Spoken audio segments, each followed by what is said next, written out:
I'm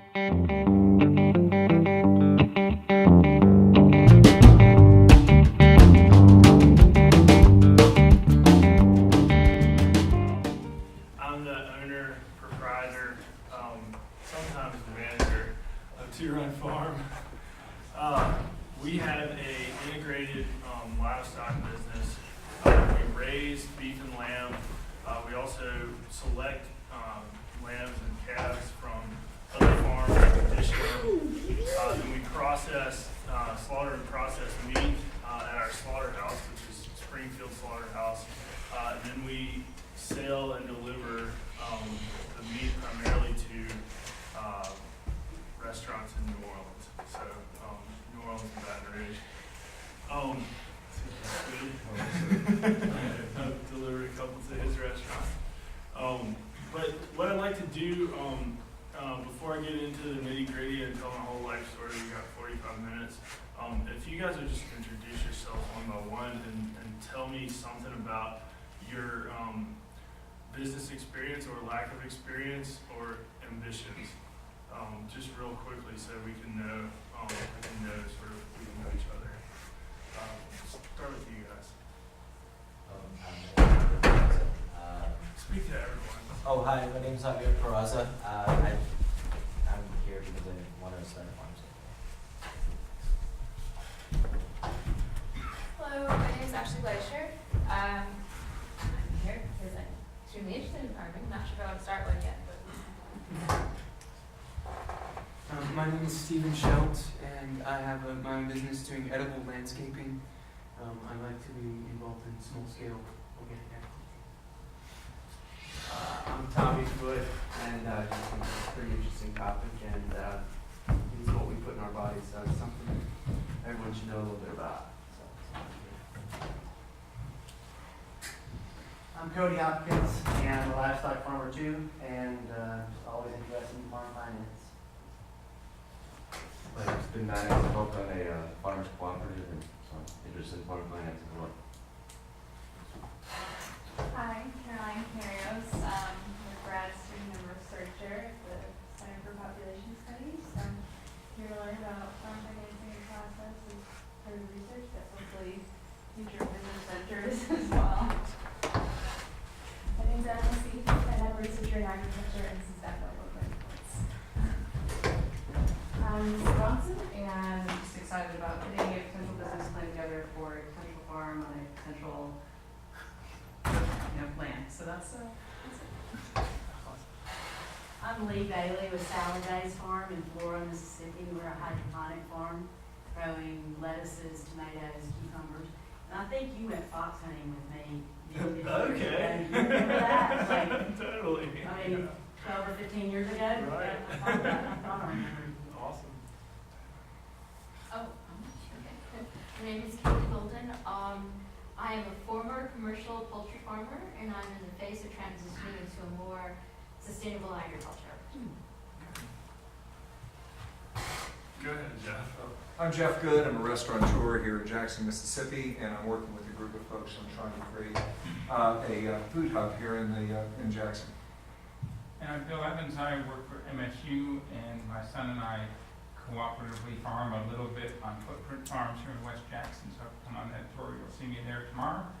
And my son won the fishing rodeo once at his place when he was about 8. It was great. Cleaned up. Go on. Keith Benson, I'm with a group called the Alliance. We're based up in Holmes County. Sustainable production of fruits and vegetables. Do a lot of training. In fact, we have monthly field days, different topics every month, and really try to focus on more so small limited resource farmers. Speaking of that tour, can I say one more thing? Just y'all help me spread the word. It says it on the tour flyer, but we're also on the tour, and if you're going to visit our farm, please come first to our greenhouse before you go walk through other outdoor farms. So you won't bring any. I'll be there till 2 plant lettuce. So that's coming in. So We're just trying to make sure everybody's aware of that, because otherwise, we may have to make you look through the fans at the stuff inside. Thanks. Awesome. So I'll introduce myself again. So I'm 33 years old. I'm happy to learn that there's an enormously broad range of experience in the room because I'm somewhere right in the middle. I've like maybe 1/100th as much business experience as Jeff Good. Probably more than y'all. It sounds like y'all are thinking about potentially starting. So we're everywhere from potentially thinking of starting something to, you know, have many established businesses and wanting to integrate, you know, other businesses in with yours.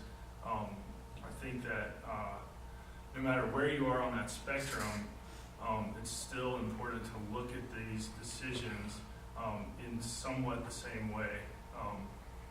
So I'll tell you my story, and you guys interrupt me and ask questions as I go. You know, like I said, we have 45 minutes, so no big deal to stop me. It's not like I have a set like program I'm doing or something. I've never done this before.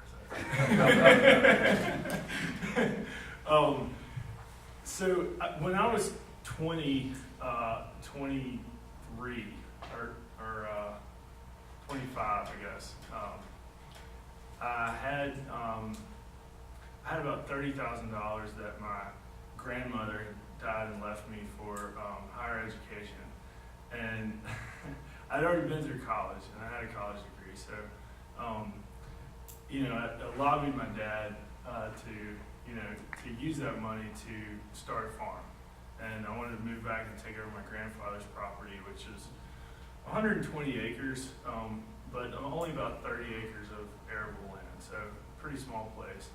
And Dad said, sure, you know, you can use that, you know, but, you know, if you end up going to graduate school, you've got to borrow at least that much, and, you know, it was for grad school.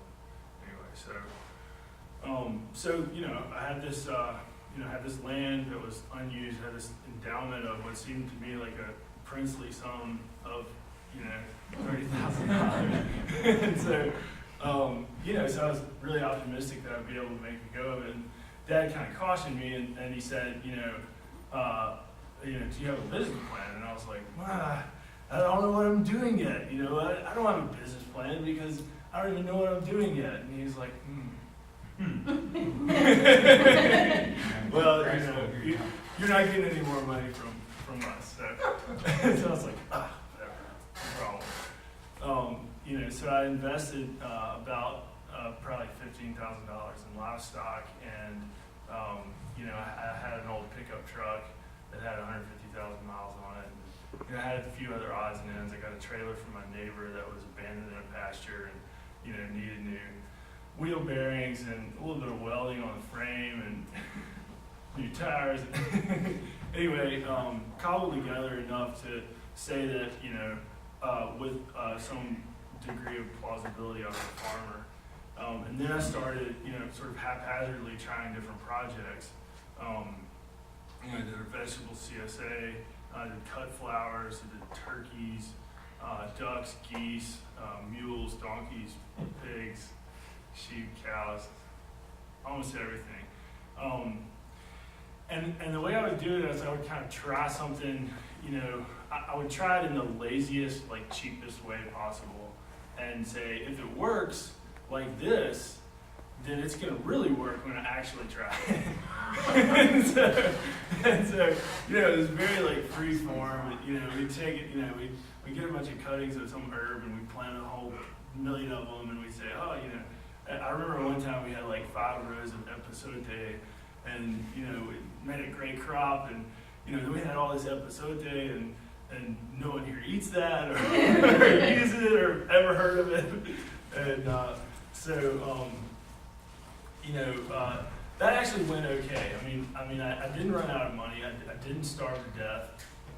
You know, we ate a lot of venison and sweet potatoes. You know, but I was in my early 20s, and that was totally acceptable. But you know, at some point, I did sort of face this decision you know, of whether to get serious and actually try to have a family and a real life, you know, and stay on the farm and develop some sort of sustainable business there, that, you know, I could have like a reasonably like middle class existence. And if I wanted to have kids, you know, they could go to school, college, you know, et cetera. You know, or do something else. And so typically I kind of took on both, and I said, no, well, what I'll do is, you know, I'll change this into a career in international development and, you know, agricultural research, you know, sustainable agricultural research, and I know all about that. And so I applied to graduate school, got into Yale School of Forestry and Environmental Studies, and I went to Yale with a trailer full of sheep, and I was going to do a research project studying the effects of sheep grazing on native flora in Connecticut meadow, and set that project up and started being a, you know, my first foray into doing what Bill Evans does, which is, you know, arranging, you know, elaborate experiments and trying projects, and then gathering enormous amounts of data and publishing that. And I got into my third statistics class, and I had passed the first two without knowing anything. and I decided that, you know, that probably wasn't the best future for me, because if I did hit on something I really felt would work, I wanted to do it, and you know, not just publish and encourage and network and do all the things that researchers do, but you know, make it happen on our land, like in our state, you know, in the places that I know and with the people that I know. So after like a semester and a half, you know, I continued my research project, but I started poaching business school classes and thinking, you know, if I love this stuff and I really want to go back to Mississippi and be a farmer, you know, first I've got to be a businessman, and then, you know, I can, all the beautiful things will flow out of that if we can stay organized and actually, you know, develop an enterprise that feeds itself. So I did that, and then wrote a business plan in a very organized way, like using these, you know, incredibly qualified people to help me, you know, on a subject that really had nothing to do with what I eventually ended up doing, but you know, but it sort of gave me this sense of discipline, and you know, at the business school they even had like these contests where you write a business plan and you have a contest against someone else's speculative idea, you know, and they sort of rate you as if they're, you know, going to be venture capitalist investors in your project, or really realistically like they're a more informed version of your dad, you know, saying what are all the problems with this idea, and you know, what are the risks, and what you should think more about this, you know. So you know, my first business plan was like typical of me, and then it integrated like 6 different things, and it was completely impractical. You know, I was going to be grazing sheep in like cotton plantations that have been thinned, and we're going to somehow like finance it, you know, using, you know, the timber investment management organization model of like institutional investors. Like, you know, we're going to really scale it up, and like it all made some sort of like abstract intellectual sense, but like at the bottom of it, like first you got to know how to raise sheep. Like, so that in itself is not just given, you know. I mean, that's a skill on its own. So anyway, so we got a little more practical, and I came back to Mississippi and ended up raising money from, you know, primarily friends and family, and you know, I got a couple of big, like, well, I'd say big. They're big for me, you know, initial investments, and it was, you know, we did it all debt. I just paid, you know, signed a note, you know, promised to pay 10% for 5 years, interest only, and then pay a balloon in 5 years. So, you know, I ended up borrowing about maybe $150,000 or something like that. You know, getting the farm recapitalized, actually raising beef and lamb. Working with some of the customers that I knew before, and a lot of the people that I'd known before in the community and sort of, you know, the farm infrastructure, all the neighbors you need to, you know, help you raise hay and, you know, all the places you need to go if you don't have enough calves and all the things you need to, you know, integrate yourself into, you know, the local economy. But we drew a big circle around the farm and said, where are the best customers for this type of stuff, and wound up in New Orleans. And then we followed this, you know, multi-year kind of trajectory where we focused more and more on, you know, those customers, and kind of, it's almost like, you know, you start with a farm and you want to make the farm successful, but, you know, you really got to start with the market you're trying to serve, you know. Once you figure out what your product is, you got to figure out the market you're trying to serve, and then figure out how to serve it the best. And as things have evolved over time, you know, I actually spend my time doing less farming and more meat processing and you know, negotiating with customers and trying to make them satisfied. That's neither here nor there. Whatever your business plan is, you know, it's you know, it's the first insight is, where is the market? Do I have a market? And then I started thinking about, you know, when I was preparing for this, okay, well, anyway, so the present situation is, we have 3 different LLCs, which sounds really impressive, but they're all really small. I own this tiny little slaughterhouse in Louisiana, but it's big enough for what we need to do, and probably, you know, 3 times our volume, you know, taken up from other customers. We've got, you know, 60 or 80 good restaurant customers in Louisiana that buy from us.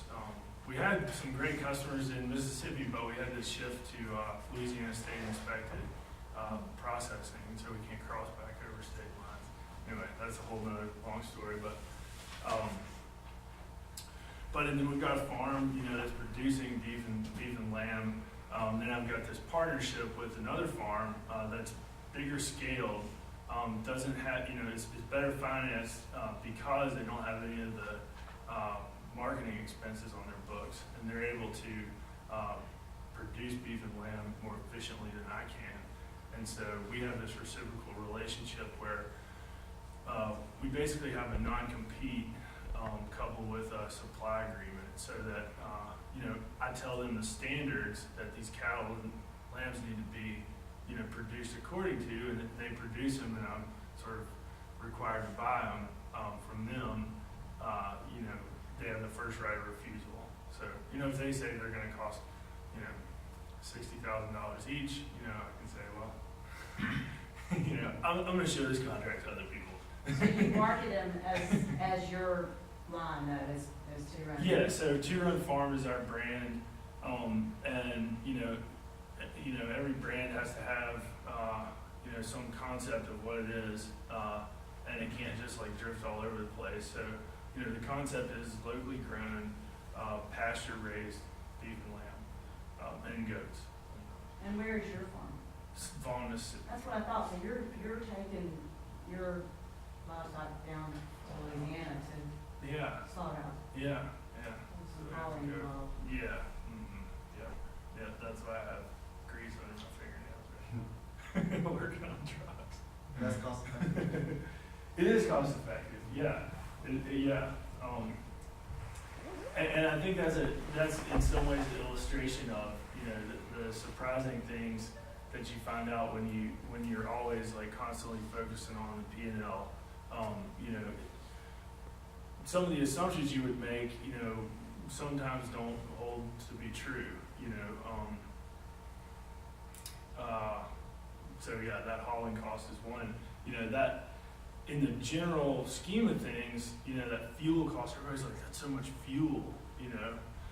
Well, first of all, the fuel is only half of the cost of getting a car down the road, you know, especially when it's got a trailer hooked to it. There's, you know, there's insurance, payroll, workers' comp, repairs, depreciation, and all those are rolled into, you know, It's a fuel. whole other business. Yeah, it's a whole other business, exactly, yeah. And so, go ahead. P&L is profit and loss, right? Profit and Folks loss, are- yeah, Remember yeah. the little acronyms and things of business? Yeah, definitely. Yeah. Yeah. But you'll hear it referred to as a P&L. Bill, are you trying to put him on subject?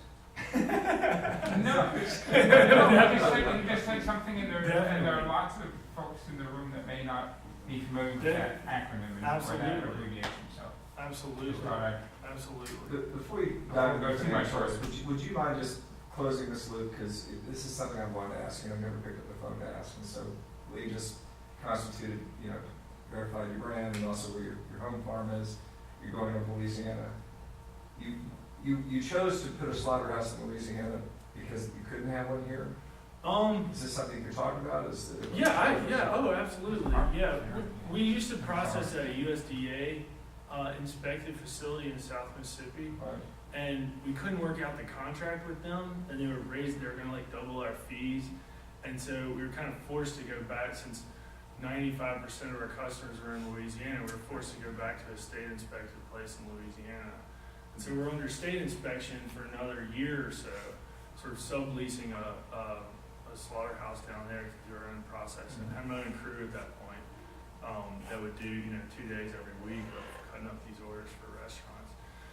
And then a guy out of the blue called me up and said, I have this old slaughterhouse, I'm about to close it down. I can't find a buyer. And I was like, just So, Yeah, so the so- point was yeah. you were being priced out of using a facility here. That was the motivation to find another place. And once you cross the state line, our state law won't let you come back. Exactly. Okay, so that's the reason you're not selling here. That's And the reason over the borders, that's just where the next choice was. That's where the next easiest Okay. place to get processing done Right, was. thank you. Yeah. And it's federal law, not state law, that won't let you come back, right? You can't sell across state line, Correct. it's a USDA certification. Correct. Oh, okay, makes sense, because it's Federal. USDA here. Correct. It's interstate transport of process. And you don't want to be state. And it's the same rule book. It's the same rule book. That you have to do the same rules you have to comply with, but it's just a different bureaucratic authority telling you, interpreting the rules. So you live the St. Andrew's motto. If you can't find a way, you'll make one. Yeah, exactly. Exactly, yeah. Right, absolutely. So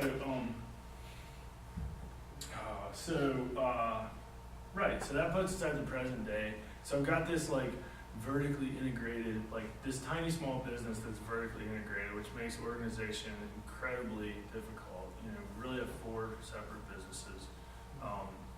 The farm business, then the livestock conditioning business, then the slaughter and processing business, then the sales and delivery distribution business. And so those enterprises have to be strictly, sort of cordoned off. And you got to make sure you're not just using one to sort of supplement the other, because you're living your dream, And so everything in that, whole chain is theoretically, for sale. I mean, there are lots of credible local farms that, use New Orleans Fish House for distribution, or they just turn it over to a slaughterhouse and say, give me back what I asked for, You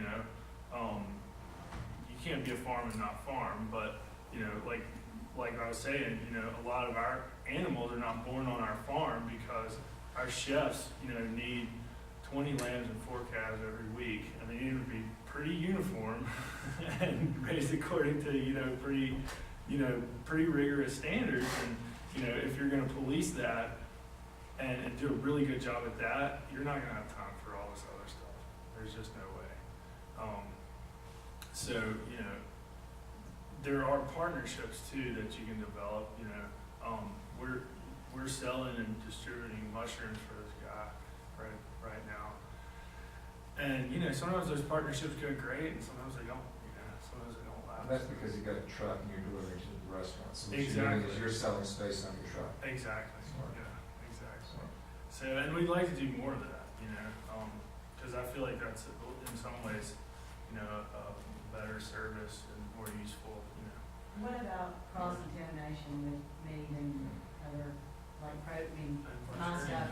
I'm sending stuff on Kenny Motet's truck to Holly Road Market in New Orleans, and those 2 things go fine together, the dairy and the lettuce, but Yeah. as far as meat and Yeah, I mean, we just have to put it on top shelf, you know, just like every restaurant, put all the meat in one of it.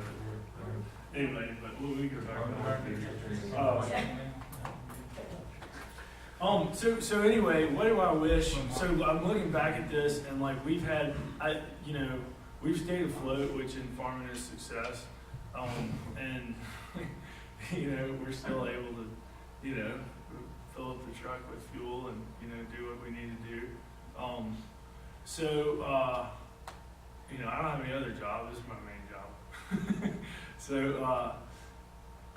What do I wish? So I was thinking about this conference, and Daniel asked me to make a speech, some sort of speech, and I really wanted to talk about accounting because, I was thinking back when I was 23, and if I had come to this conference when I was 23, what do I really wish I would have been told or learned?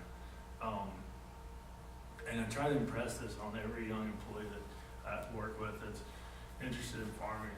I'm like, I have this dog-eared copy of Accounting for Dummies. And I like it because I've learned it to so many young employees and said, read this. And they give it back to me 3 months later and they haven't read it.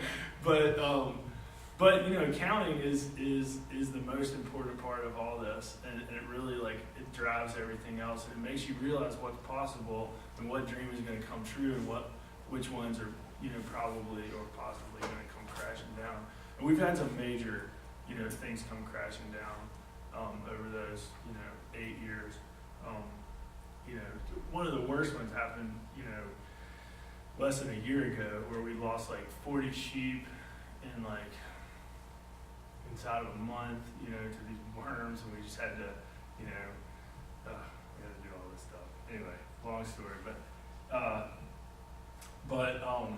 I wish somebody had just explained to me the basics of accounting and how to keep track of things and put them in the proper category. So I'm gonna just introduce this stuff, and hopefully you guys will have a lot of questions because nothing about this stuff is obvious, and it's all really important.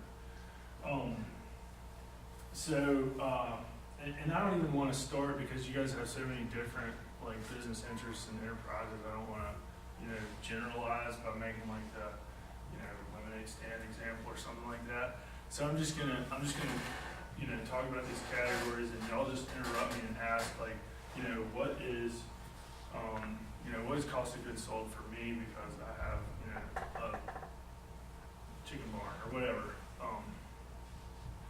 So I'm going to start with the profit and loss statement. So people talk about profit, and usually when they're in a small business, they're talking about cash flow.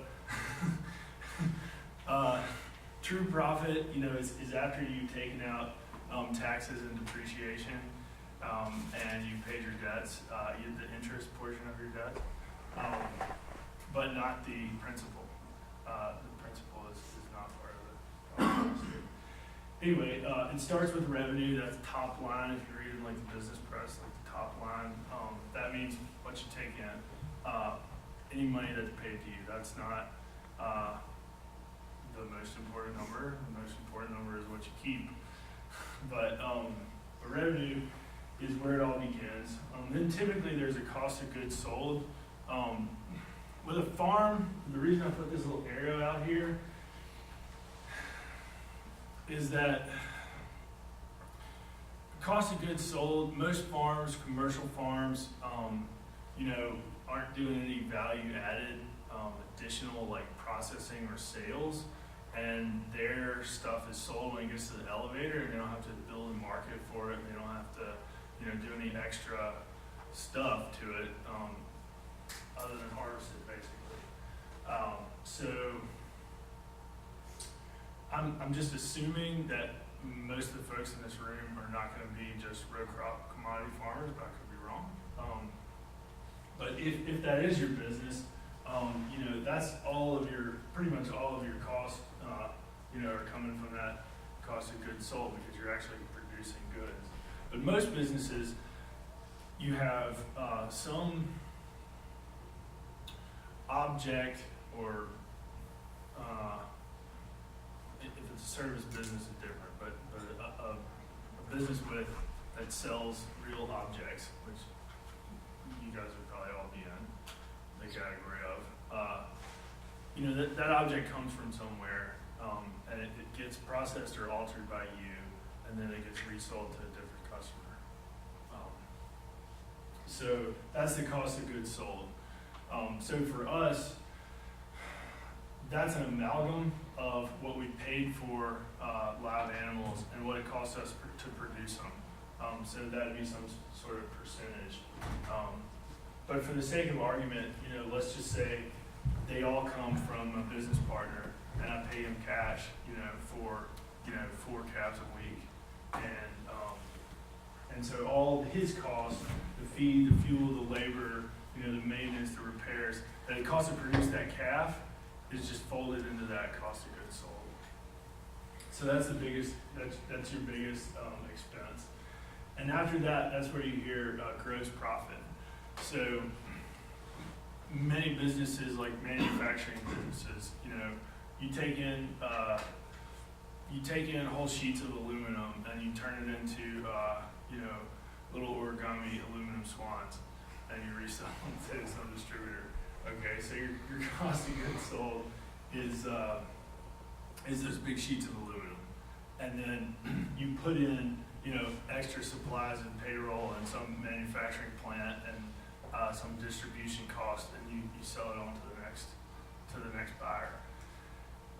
So anyway, that's so after you pay for the basic aluminum that you're going to make your swans out of, that's the gross profit. And after that, most things are what you would kind of lump into the category of overhead expenses. And those are sometimes the most important expenses, especially when it's a small business. So overhead expenses, things like you know, supplies, fuel, insurance, payroll, taxes, just any sort of marketing costs and expenses, things that are repeated. One thing I should just say very strongly is people in like common vernacular have a really hard time distinguishing, most people have a hard time distinguishing expenses from investments in assets. And you know, when you go and buy something that you're gonna have to buy again, it's an expense. You know, even though you put a new oil filter on your tractor, you know, it's nicer than the old oil filter, but you threw the old oil filter away, and you're gonna put another one on there, you know, in a month. You know, that's an expense. That's not an asset. If you bought a new tractor, that's an asset, and that's to be, you know, depreciated over time. But you know, if it's a regular, ongoing thing that you're gonna have to keep buying, that's an expense. Anyway, that leaves you with net income at the end, you know, which is what you're able to keep. Net income is not the same as cash flow. You can be making a big profit and run out of money. Whenever like our restaurant business blows up and people order like a whole bunch of beef and lamb, we get really scared because it means that accounts receivable is going to get bigger, and we're going to run out of cash if we don't have some sort of, you know, because you know, we're going to have to pay for those goods, produce those goods, deliver those goods, and it's not until 3 or 4 weeks later that we get paid for that. So you give them that much term, I mean, Yeah. you have to. I beg to differ. I think. Oh yeah. Take us out of the other 90%. We pay very quickly. Awesome. Appreciate it. Yeah. But you are right. That's the number one thing when you're selling to retail is getting paid. Yeah. It used to be when I was really small, it was the opposite, which I would collect people's money ahead of time, you know, for the whole season, and you know, say subscribe to my CSA, and that just knocks that problem out. That's a really convenient way to do it, but most of the time you have to do it the other way around. Very quickly, payroll there, and your pay as a manager, as the farm owner, is your payroll, are you paid out of your payroll, or are you written into the business plan as part of the net income, or both? Both. Yeah. But you have to have a base in the But you payroll, have right? to- You gotta have a base in the payroll, right? That's the point. You gotta write yourself into the business plan. So, And we're doing a new bid. as painful as that is, you have to do that. You know, as painful as that is, you gotta realize that if you don't have enough money to, you know, if you don't have enough money to pay your own expenses, nothing else is gonna get taken care of because people are gonna be on your butt for your personal stuff. Okay, so, I know you all have questions about that, so. Oh, 5 minutes now. I noticed that you have labor under COGS, but also then you have payroll under overhead expenses. How do you distinguish between those two? Because that's only the labor that went into producing the cattle. You see what I mean? The labor that, you know, I'm more responsible for at this point is, you know, processing the beef, you know, slaughtering the beef, you know, driver delivering the truck, you know, worth of beef, and so forth. So that's, you know. So you have 4 different LLCs, is that right? Or 3 or 4? 3. 4 different businesses, you said, right? Right. Maybe there, so is they kind of, do you have like different P&Ls for each one, or are they departments, or how do you structure that? Yeah. Well, we have 2 most important P&Ls. One we just call the restaurant business, and one's the slaughterhouse. So we're gonna make sure that the slaughterhouse like lives on its own, you know, not just subsidized by us having a good year in sales. You know, we need to like actually, you know, so the slaughterhouse, even though I own both of them, the slaughterhouse charges processing fees to the restaurant business. You know, and so they count that as revenue, you know, and it's counted as an expense on the other one. It balances out, obviously, you know. And you do process, for other producers as well, so you have additional income coming into the slaughterhouse. Right, yeah, yeah. So, yeah, so that's, you know, that's, it wouldn't be appropriate for the restaurant business to take credit for that, you know, so that needs to be separate. And really, if I had unlimited, like, administrative manpower, you know, I would have the distribution business be separate too, you know, and, you know, and the farm be separate. Right now, the distribution and sales are mixed in there with the farm, and they shouldn't be, but that's just a convenience. Yes, sir. Can you run me through the statement? This one, the pro forma, yeah, especially because we don't have much time now, so, wasted your precious time, but, no matter what stage of the business you're in, you're thinking of a business, you have a huge established business, you always got future plans, and you've always got to convince people that those future plans are workable, even if it's, you know, just, you know, your boyfriend or your, you know, yourself. Or if it's a big group of, you know, all the business people in Jackson that you want to support this food of. You need to have some kind of plan, pro forma. So this is what my dad was talking about when he said you need a business plan. This is the same thing that you saw over here, the profit and loss, net income on an annualized basis, projected for 5 years. When you write a business plan,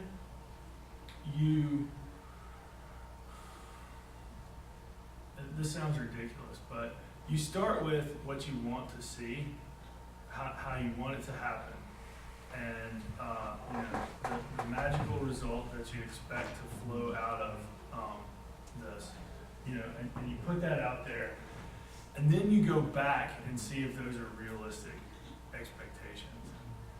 And the way you go back and see if those are realistic is, you know, the hardest thing to project, which is the most important, is the top line. You don't know how much you're going to sell, how many mushrooms, medicinal herbs you're going to sell, you know.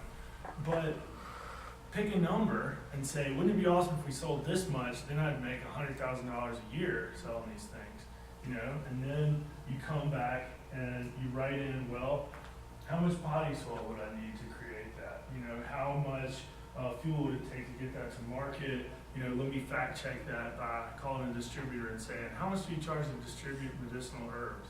You know, how many people does it take to produce all that? Well, if I had this kind of greenhouse, it would take 6 people or whatever, you know. And, you know, every line item of your expenses, you work backwards and see. But out of thin air, the way a business plan should look, you shouldn't be making a profit the first minute, or else you're selling drugs. You shouldn't be making a profit never, because things can change between now and never.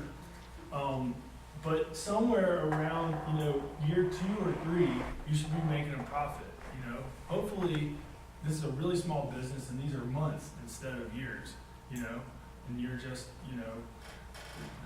making, things out of pipe cleaners, and you're gonna make a profit in 2 minutes or something. But anyway, there's a period of time where you're losing money because you're getting your act together. And then there's a star where boom, you didn't lose any more money. That's a break-even point. Awesome. And then there's a huge smiley face where the $10 you spent to get your pipe cleaner twister whirly gig, it's finally paid off. Your upfront investment is you paid yourself back. With a business, many times that takes a long time. You follow one business plan, it turns into another one, it turns into another one, it turns into another one. Sometimes you're wildly successful, sometimes you're totally broke at the end of it. You got to start over from scratch. But nevertheless, every time you sit down at your desk or lay down on the floor in your greenhouse or wherever you do your thinking, you think roughly about the next 5 years and think about, the investment you're making now, and count the things you figure are just, unavoidable, like, I'm always going to go to New Orleans every weekend. I'll just take some meat with me in a cooler or whatever, So, whatever the pattern you're following now, realize which of those things could be eliminated to zero and not be done. And, add them all up. And that's your upfront investment. The money you're going to spend to start an enterprise that needs to be paid back. And it needs to be paid back on some kind of a schedule, especially if you have, if you're using other people's money. And sometimes you're using, other people's money that you don't even count because, like, I could have not counted my grandmother's, I could have not counted the grad school money, but what my dad was telling me was, count this money, son, because you're going to have to borrow it back if you lose it. And I think that was really helpful to me when I started. I have a question. Did you have to go to Yale to figure all that stuff out? Or like, was the business, was that, did you have to learn something from Yale, I guess, to figure it out? Yeah, this like stupid little 15-minute lecture, Yeah. that's what I paid like so much money in grad school for. Like, you guys just got it. The point is, believe me, it's really important. You can get it on the internet for free. You can get Accounting for Dummies, and you'll know most of what you need to know. You don't have to go to graduate school. Right, that's what I'm asking. But yeah, exactly. But it is important, and you need to, when I was 23, I would have been like, that's not important. The rules don't apply. But it is important. And it took me a lot of hard knocks to realize how important that was. I saw your potato stuck in the hallway. Your sweet potato pile in the hallway with a mouse bite out. I know what you mean.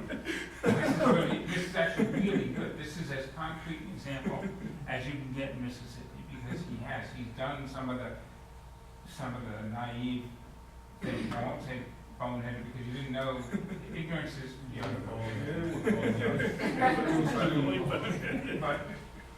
but then now you're paying it back. You're giving it back to us, and that's really good. Go on. I was just gonna say that if you're just starting out or trying or haven't even thinking about it, I mean, there are a lot of folk out there that have done what you thinking about doing. So probably any enterprise whatsoever, you can find pro forma budgets and stuff, whether you're doing fruit, vegetable production, whatever, on a certain number of acres, or livestock too. So you do your homework, and then, the projections you make are they're gonna change, but you get closer to the mark probably. That's what I was gonna say, is taking us to a different industry, you know, accounting is the common language across all industries, but it's not. This gentleman mentioned, you know, where your payroll was showing up there. This is not the way we look at things. You know, we wouldn't have our labor involved in cost of goods sold. The labor for us to make a dish of food to serve you is the labor. And we have we have a separate labor number. So our cost of goods sold is literally the invoice price to you, and then all of the there you go, cost of sales maybe. Yeah. All of it. So, but the point is, what does that matter? This is for the new kids trying to figure this out potentially. Is you have to find a model that's in the industry that you're going to, and use that template to build your thing, and use those percentages, because how I know I'm successful is I know that my P&L matches other restaurants' P&Ls, and so in the industry, I know what my percentages should be, and if I'm out of whack, at least I know I am, and I can answer the question why that is, as opposed to flying blind, which the vast majority of businesses do not at all do anything other than what Charlie mentioned, that cash is their entire barometer. I'm making a profit because I have money in the bank. Yeah. I lost, my food cost was 90% because last month they spent, you know, they paid all their invoices against their sales, and they said, I'm 90% food costs. Like, no, not really. Right. Totally. Yeah, yours is probably, your food cost and then your payroll is huge and, Revenue minus food equals that Equals gross gross profit, then minus labor, equals gross profit, then we have all, gotcha. just it's two steps. Yeah. All right, we gotta wrap it on up. So we can give Charlie a round of applause. Pass these out, so you can do quickly on your way. We'll see you later on.